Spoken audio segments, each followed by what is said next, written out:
Chilli chicken রেসিপির সাথে egg fried recipe রেস্টুরেন্টের চাইতেও বেশি মজাদার ঘরে তৈরির চাইনিজ রেসিপি। আর এই রেসিপিগুলো আমরা খুব সহজেই কিন্তু ঘরে তৈরি করতে পারি। একটু সময় লাগলেও কিন্তু খেতে কিন্তু খুবই সুস্বাদু হয়ে থাকে। যদিও একটু সময় বেশি লাগে এই রেসিপিগুলো তৈরি করতে, তো বেশি সময় লাগলেও কিন্তু আমরা খুব সহজেই কিন্তু এই রেসিপিগুলো ঘরে তৈরি করতে পারি। তো আজকে আমি তোমাদের সাথে শেয়ার করব এই অনেক কঠিন রেসিপি, তারপরও অনেক সহজভাবে তৈরি করব। হাই গাইজ, আসসালামু আলাইকুম, welcome back to my channel. কেমন আছো তোমরা সবাই? আশা করি ভালো আছো। আল্লাহর রহমতে আমি অনেক ভালো আছি। তো গাইজ, আজকে আমি তৈরি করে দেখাবো চিকেন চিলি রেসিপি, আর সাথে আছে ফ্রাইড রাইস। তো তার জন্য কিন্তু এখানে আমি চিকেন নিয়ে নিয়েছি, তার মধ্যে দিয়ে দিচ্ছি আদা রসুন বাটা, কর্নফ্লাওয়ার আর হচ্ছে ময়দা। এটা বাইন্ডিংয়ের কাজ করবে।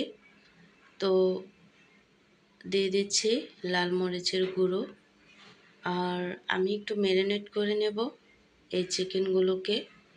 তারপর আমি এখানে দিয়ে দিচ্ছি গরম মশলার গুঁড়া। তো এখানে আমি দিয়ে দিচ্ছি সাদা গোলমরিচের গুঁড়ো। তো যে যতটুক ঝাল খাও ওই পরিমাণেই কিন্তু দিয়ে দেবে। আর টেস্টটা আরেকটু বাড়ানোর জন্য দিয়ে দিচ্ছি ডিম। তোমরা চাইলে কিন্তু কমিয়ে বাড়িয়ে ডিমটা দিতে পারো। তো সবগুলো উপকরণ দেওয়ার পরে কিন্তু আমি খুব ভালো করে সবগুলো উপকরণ হাতে মেখে নেব। আর দিয়ে দিচ্ছি স্বাদ অনুযায়ী লবণ। তো লবণটা দেওয়ার পরে কিন্তু সবগুলো উপকরণ একসাথে খুব ভালো করে আমি ম্যারিনেট করে নেব। ম্যারিনেট করার পরে কিন্তু আমি 5 মিনিট রেস্টে রাখছি। তারপরে এখানে আমি তেলে ছেড়ে দিচ্ছি, আর কি তেলে দিয়ে তারপরে কিন্তু আমি ফ্রাই করে নেব। তো ফ্রাই করার পরে দেখো আমি কিন্তু তেল থেকে উঠিয়ে নিছি, আর সেই তেলেই কিন্তু দিয়ে দিচ্ছি আদা রসুন বাটা। তো আদা রসুন দেওয়ার পরে কিন্তু একটু ভেজে নেব তেলের সাথে। আদা রসুনটা ভেজে নিলে কিন্তু খুব ভালো হয়। তো আদা রসুনটা ভেজে নেওয়ার পরে কিন্তু এখানে আমি অ্যাড করে দিচ্ছি মরিচের আর কি একটা মিশ্রণ তৈরি করছিলাম। তোমরাও কিন্তু সেই মিশ্রণটা তৈরি করতে পারবে। সেই মিশ্রণটাই কিন্তু আমি দিয়ে দিচ্ছি এখানে মরিচের। তো এই মরিচের মিশ্রণটা কিন্তু তৈরি করা খুবই সহজ। তো তারপরে কিন্তু মরিচটাকে ভেজে তারপরে আমি এখানে অ্যাড করে দিচ্ছি ভিনেগার, মানে সাদা সিরকা যেটাকে বলে, 2 চা চামচ।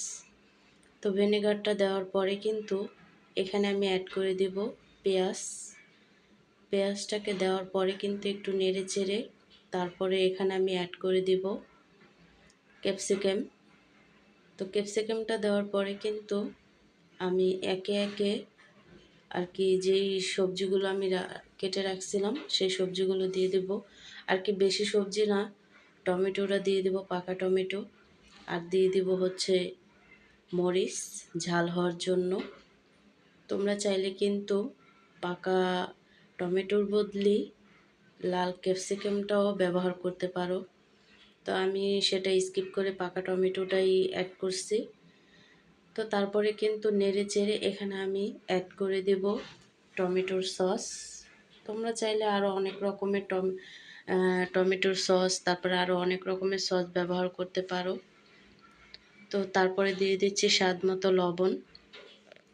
তো সব কিছু দেওয়ার পরে একটু নেড়ে চেড়ে আমি মিক্স করে নেব।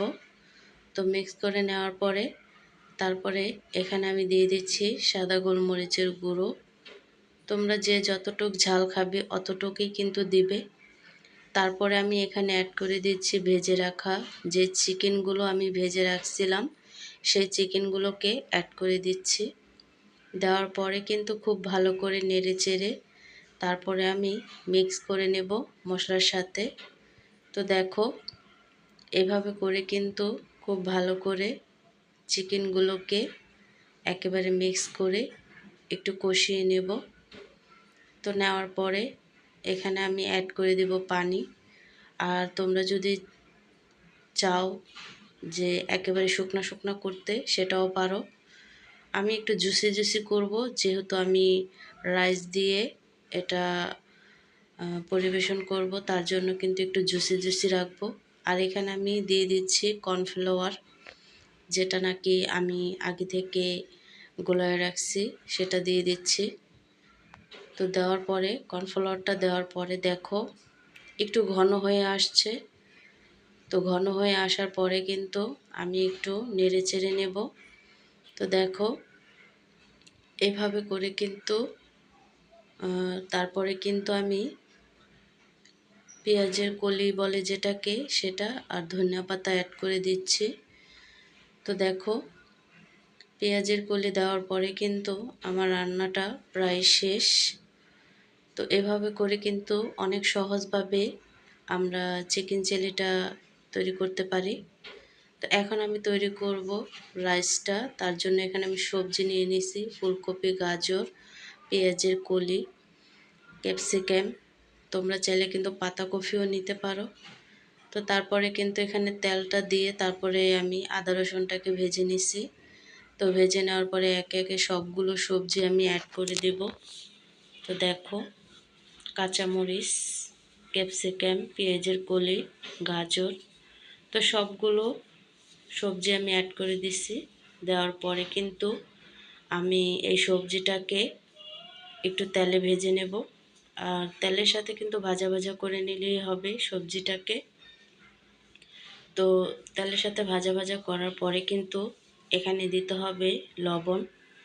আর লবণটা দেওয়ার পরেই কিন্তু সবজিটা একটু আর কি সিদ্ধ হয়ে যায় তাড়াতাড়ি। তারপরে এখানে আমি দিয়ে দিয়েছি সাদা গোলমরিচের গুঁড়ো। তো সাদা গোলমরিচের গুঁড়োটা দেওয়ার পরে কিন্তু আমি সবজিটাকে খুব ভালো করে নেড়ে চেড়ে নেব। তো দেখো অনেকটা সিদ্ধ হয়ে গেছে সবজিটা। তো সিদ্ধ হওয়ার পরে কিন্তু এখানে আমি অ্যাড করে দেব ভিনেগার। তো ভিনেগারটা দেওয়ার পরে কিন্তু আমি সবজিটাকে আরেকটু নেড়ে চেড়ে তারপরে এখানে আমি অ্যাড করে দেব টমেটোর সস। আর টমেটোর সসটাকে অ্যাড করার পরে সবজিটাকে নেড়ে চেড়ে তারপরে কিন্তু মিক্স করে নেব। আর মিক্স করার পরে এখানে আমি অ্যাড করে দেব ভাত, আর কি যে চালটাকে আমি ভাতের মতো করে ফুটিয়ে রাখছিলাম, পোলার চাল, সেটাই আমি অ্যাড করে দিছি। ঝরঝরে করে আমি ফুটিয়ে রাখছি দেখো। তারপরে কিন্তু এখানে আমি অ্যাড করে দিছি, তোমরা চাইলে কিন্তু বাসমতি চাল দিয়েও এই রাইসটা তৈরি করতে পারো। তা আমি পোলার চাল দিয়ে করছি। তো তারপরে কিন্তু উল্টিয়ে পাল্টিয়ে আমি সবজির সাথে মিক্স করে নেব, খুব ভালো করে মিক্স করে নেব। তো এখানে আমি অ্যাড করে দিচ্ছি সাদা গোলমরিচের গুঁড়ো। তো তোমরা চাইলে কিন্তু ঝালটা কমিয়ে বাড়িয়ে নিতে পারো। তো তারপরে কিন্তু আমি রাইসটাকে খুব ভালো করে মিক্স করে উল্টিয়ে পাল্টিয়ে তারপরে কিন্তু এখানে আমি অ্যাড করে দেব ডিম। আর এই ডিমটাকে আমি আগে থেকেই ভেজে রাখছিলাম। তো তারপরে কিন্তু ডিমটা দেওয়ার পরে আমি খুব ভালোভাবে আরেকটু নেড়ে চেড়ে নেব। নেড়ে চেড়ে তারপরে কিন্তু খুব ভালো করে মিক্স করে নেব। তো দেখো এভাবে উল্টিয়ে পাল্টিয়ে বারবার কিন্তু একটু মিক্স করে নিতে হবে, যাতে কোনো চাল হালকা পাতলা কাঁচা না থাকে। আর এখানে দেখো আমি পায়েস রান্না করছি, আর কি কদুর রেশা যেটাকে বলে, সেটা আমি এখানে তৈরি করছি। তো এটা তোমাদেরকে দেখাইনি, অনেকটা বড় হয়ে যাবে তার জন্য।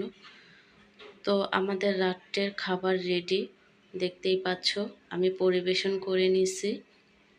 তো আমাদের খাবার একেবারেই রেডি।